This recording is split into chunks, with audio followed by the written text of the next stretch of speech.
नमस्कार दोस्तों, हमारे जम्मू कश्मीर के रियासी डिस्ट्रिक्ट में 59 लाख टन का लिथियम भंडार पाया गया है।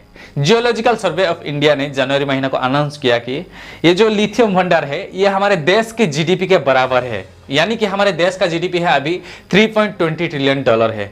यानी कि अभी जम्मू कश्मीर के रियासी डिस्ट्रिक्ट में जो लिथियम मौजूद है वो लगभग 3.20 ट्रिलियन डॉलर से ज़्यादा है। यानी कि अगर ये दोनों को मिला दे तो हमारे देश के जीडीपी लगभग 7 ट्रिलियन डॉलर तक पहुंच जाएगा।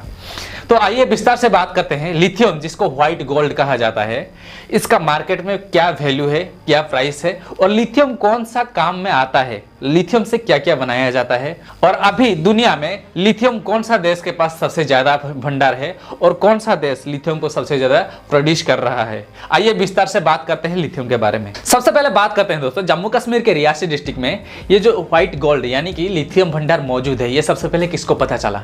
जैसे कि अभी 2023 के जनवरी महीना में जियोलॉजिकल सर्वे ऑफ इंडिया ने अनाउंस किया है कि जम्मू कश्मीर के रियासी डिस्ट्रिक्ट में लिथियम भंडार मौजूद है। ये जो जियोलॉजिकल सर्वे ऑफ इंडिया के दो साइंटिस्ट के शर्मा और SC उपल दोनों ने जम्मू कश्मीर गए थे और रियासी डिस्ट्रिक्ट में वहाँ पे रिसर्च करने के बाद, खोद करने के बाद उनको पता चला था कि वहाँ पे लिथियम भंडार मौजूद है। उन्होंने 68 पेजेस का लिथियम भंडार के बारे में मतलब रिपोर्ट लिखा था। रिपोर्ट लिख के भारत सरकार को सौंपा था उस समय। फिर उसके बाद ये जो 68 पेज का जो रिपोर्ट है, कौन सा सरकार छुपा दिया या कहाँ पे मौजूद था किसी को पता नहीं। फिर लिथियम भंडार के बारे में टोटल बात करना बंद हो गया। फिर अभी 2023 में जियोलॉजिकल सर्वे ऑफ इंडिया ने अनाउंस किया कि वहाँ पे लिथियम भंडार मौजूद है, क्योंकि वो report geological survey of India के पास ही था। अगर वो लिथियम भंडार का report geological survey of India के पास था तो आज तक वो अनाउंस क्यों नहीं कर रहा था? किस वजह से? जियोलॉजिकल सर्वे ऑफ इंडिया ने सोचा था कि 1999 में अगर हम लिथियम निकालेंगे तो उस वक्त इंडिया और पाकिस्तान बीच में बहुत जोर से युद्ध चल रहा था, जैसे कारगिल युद्ध और कैसर युद्ध चल रहा था, जिसके दौरान उस वक्त लिथियम निकालना इतना आसान नहीं था।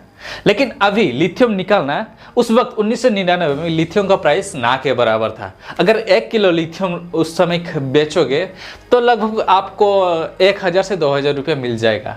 लेकिन अभी 1 किलो लिथियम का प्राइस अगर आप सुनेंगे तो चौंक जाएंगे। अभी 1 किलो लिथियम का प्राइस है लगभग 1,16,000 के करीब 1 किलो लिथियम का प्राइस है।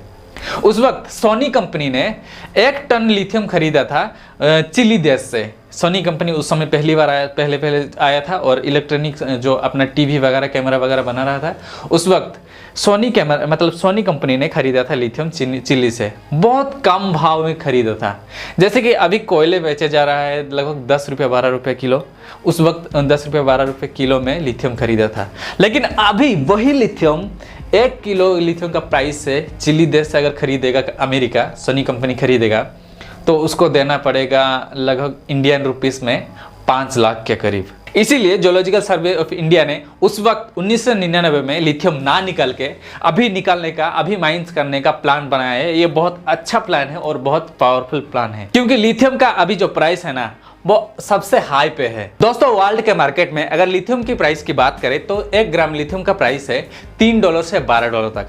हमारे इंडिया में 1 ग्राम लिथियम का प्राइस है $3, यानी कि 250 रुपए के आसपास। और 100 ग्राम लिथियम का प्राइस है $160, यानी कि लगभग 14,000 रुपये के आसपास। और 1 किलो लिथियम का प्राइस है 1,20,000 के करीब। दोस्तों, लिथियम के प्राइस को लेकर अगर हम एनालिसिस करेंगे तो आज से 25 साल पहले 1 किलो लिथियम का प्राइस था 12 रुपये से 15 रुपया, और अभी वही लिथियम का प्राइस 1,20,000 रुपये पहुंच गया है 1 किलो लिथियम। और ये जो लिथियम का प्राइस इतना ज़्यादा हाइक होने का वजह है कि लिथियम का यूज कहाँ हो रहा है, किस पर्पज से लिथियम का यूज हो रहा है। अब कुछ लोग बोलेंगे कि जो 5 मिनट से लिथियम लगा रखा है, हकीकत यह बता कि लिथियम क्या है और इसको कहाँ इस्तेमाल किया जाता है। मैं आपको बता दूं, लिथियम एक केमिकल एलिमेंट है जिसको रासायनिक तत्व कहा जाता है। मैं आपको बता दूं, ये जो फोन है ना, आप जिस फोन में इस वीडियो को देख रहे हैं, इसमें जो बैटरी लगा है वो लिथियम का बैटरी है। यानी कि जब से मोबाइल इस्तेमाल हो रहा है तभी से, सिर्फ मोबाइल में ही नहीं, बैटरी हर जगह इस्तेमाल होता है।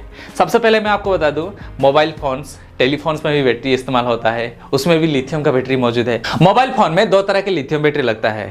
पहला है लिथियम आयन बैटरी और दूसरा है लिथियम पॉलीमर बैटरी। मैं आपको बता दूं, ये जो लिथियम है ना, सबसे पहले व्हीकल्स में, जैसे कि अभी टेस्ला आया है, टाटा का इलेक्ट्रिक व्हीकल आया है, जितने सारे इलेक्ट्रिक व्हीकल आ रहा है सभी में लिथियम बैटरी लग रहा है। और जब से कैमरास वगैरह जैसे कि डिजिटल कैमरा और बड़े बड़े कैमरास वगैरह जो इस्तेमाल हो रहा है उसी में लिथियम बैटरी लगा हुआ है। सोलर एनर्जी को स्टोरेज करने में जो बैटरी लगता है वो भी लिथियम से बना हुआ है।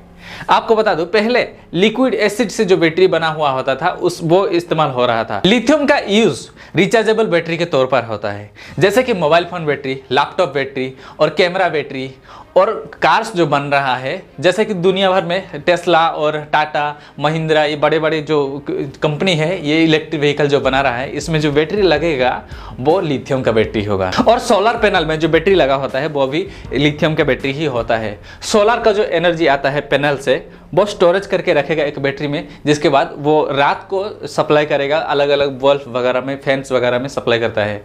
वो जो बैटरी होता है वो भी लिथियम का बैटरी ही होता है। लिथियम से पहले लिक्विड एसिड बैटरी को इस्तेमाल किया जाता था, जिसके वजह से ये जो लिक्विड एसिड बैटरी है ना वो बड़ा होता था और बहुत भारी होता था, जिसकी वजह से वो कम एनर्जी स्टोरेज करके रखता था। लेकिन ये जो लिथियम है ना, ये लिथियम छोटा होता था और हल्का होता था और ज़्यादा देर तक और ज़्यादा एनर्जी उसमें स्टोरेज करके रखता था और ज़्यादा देर तक वो मतलब इतना जल्दी खत्म भी नहीं होता था उसके अंदर जो एनर्जी है। एग्जाम्पल के तौर पर मैं आपको बता दूं, ये जो मोबाइल फोन है ना, ये मोबाइल फोन 2 दिन तक चार्ज रखता है। इसमें लिथियम आयन बैटरी लगा हुआ है, जिसकी वजह से एक बार अगर चार्ज कर दो तो ये 2 दिन तक वो चार्ज रखता है। इसीलिए आज लिथियम का वैल्यू इतना ज्यादा बढ़ चुका है और आगे बहुत बढ़ने वाला है। दोस्तों, लिथियम का इस्तेमाल इलेक्ट्रॉनिक गैजेट्स में तो हो रहा है बैटरी के तौर पर, लेकिन भारत सरकार ने यह कहा है कि 2050 आते आते हमारे भारत में इलेक्ट्रिक व्हीकल्स में जितने सारे इलेक्ट्रिक व्हीकल्स बनेगा वो सभी में लिथियम का बैटरी होगा। और भारत सरकार ने कहे हैं कि जो कंपनी इलेक्ट्रिक व्हीकल बनाएगा उसको मतलब हर एक गाड़ी में 12% जीएसटी माफ किया जाएगा, यानी कि 12% जीएसटी उसको कम करके देना पड़ेगा। और जो इलेक्ट्रिक व्हीकल खरीदेगा उसको 5 से 6% तक मतलब छूट दिया जाएगा जीएसटी में। ये बहुत अच्छी बात है। और 2050 आते आते ये जो इलेक्ट्रिक व्हीकल है भारत में 90% इलेक्ट्रिक व्हीकल चलेगा और पेट्रोल और डीजल वाले जो गाड़ियां हैं उसको बंद करना पड़ेगा। दोस्तों, क्या आपको पता है दुनिया में कौन सा देश में सबसे ज्यादा लिथियम भंडार मौजूद है? सबसे पहला नंबर पर आता है चिली देश। चिली देश में 9.2 मिलियन टन का लिथियम भंडार मौजूद है। और दूसरे नंबर पर आता है ऑस्ट्रेलिया। ऑस्ट्रेलिया में 5.7 मिलियन टन्स का लिथियम भंडार मौजूद है। और तीसरा नंबर पर आता है अर्जेंटीना। अर्जेंटीना में 2.2 मिलियन टन्स का लिथियम भंडार मौजूद है। और दूसरा नंबर पर आता है पोर्तुगाल। पोर्तुगाल में 1.5 मिलियन टन्स का ये लिथियम भंडार मौजूद है। और पांचवा नंबर पर आता है चाइना। चाइना में भी 1.5 मिलियन टन्स का लिथियम भंडार मौजूद है। उसके नीचे आता है यूएसए, यानी कि अमेरिका। अमेरिका में भी लिथियम भंडार मौजूद है, लेकिन अमेरिका में बहुत कम लिथियम है, जिसकी वजह से वो चिली देश में सबसे ज़्यादा खरीदता है। लेकिन अब दूसरे नंबर पर होने वाला है हमारे भारत।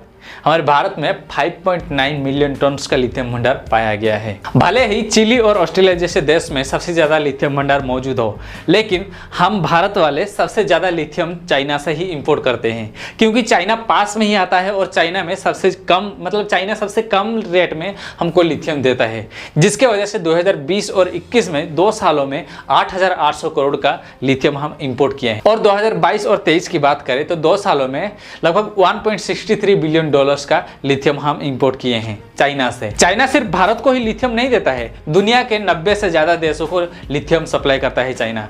सिर्फ लिथियम नहीं, रॉ मटेरियल और लिथियम के बैटरीज वगैरह, लिथियम के कार्स वगैरह, जो टेस्ला कंपनी है ना, इलोन मस्क, उसका कंपनी लिथियम लेता है, लिथियम का बैटरी भी लेता है चाइना से। और बड़े बड़े कार कंपनी जैसे कि महिंद्रा, टाटा, BMW, मर्सिडीज और टोयोटा, ये सारे कंपनी जो इलेक्ट्रिक व्हीकल बना रहा है सारे के सारे चाइना से ही अपने जो व्हीकल है, व्हीकल का जो बैटरी है वो ऑर्डर करता है। सिर्फ लिथियम को लेकर हम चाइना के ऊपर डिपेंड नहीं है, बहुत सारी चीज़ों को लेकर हम चाइना के ऊपर डिपेंड है, जिसकी वजह से चाइना हमें पीछे से लात मार रहा है। लेकिन अभी जम्मू कश्मीर में जो लिथियम भंडार पाया गया है, 5.9 ट्रिलियन डॉलर का जो लिथियम मौजूद है वो फिल्टरिंग नहीं है। 1 टन लिथियम बाहर निकालने के लिए लगभग 50 लाख लीटर्स का पानी जरूरत पड़ेगा लिथियम को बाहर निकालने के लिए। तो 5.9 मिलियन जो लिथियम मौजूद है जम्मू कश्मीर में, उसको बाहर निकालने के लिए बहुत सारा पानी जरूरत पड़ेगा। पास में एक नदी भी होना बहुत ज़रूरी है, वरना इतना सारा लिथियम को माइंस करना लगभग इम्पॉसिबल। 10 साल से ज़्यादा समय लगेगा इतना सारे लिथियम को बाहर निकालने के लिए। मिनिस्ट्री ऑफ माइंस ने कहा है कि सारे लिथियम को बाहर निकालने के लिए चाहे 10 साल लगे, 20 साल लगे या 30 साल लगे, हम बाहर निकाल के ही रहेंगे और सारे लिथियम को हमारे देश में ही उपयोग करेंगे। अगर सारे लिथियम, ये जो 5.9 लाख टन का जो लिथियम सारा बाहर निकालेंगे और चाहे जितने भी साल लगे, लेकिन ये जो हमारे देश में उपयोग होगा ना, हम जो दूसरे देशों पे डिपेंड हैं, चिली देश हो, ऑस्ट्रेलिया हो, चाइना हो, सबसे ज़्यादा चाइना से आ रहा है, तो ये ज़रूरत हमको नहीं पड़ेगा दूसरे देशों से इंपोर्ट करना लिथियम को। तो 100-200 सालों तक हमें कोई दिक्कत नहीं होगा लिथियम को लेके। और तब तक हमारे भारत में दूसरे और कई जगह से ये जियोलॉजिकल सर्वे ऑफ इंडिया ने खोज कर चुका होगा लिथियम का। तो अगर आपको मेरा वीडियो अच्छा लगा तो वीडियो को लाइक कीजिए, वीडियो को शेयर कीजिए दोस्तों तक, और मेरे चैनल को सब्सक्राइब कीजिए और पास में बेल आइकन प्रेस कीजिए। मिलते हैं अगले वीडियो में। Thank you.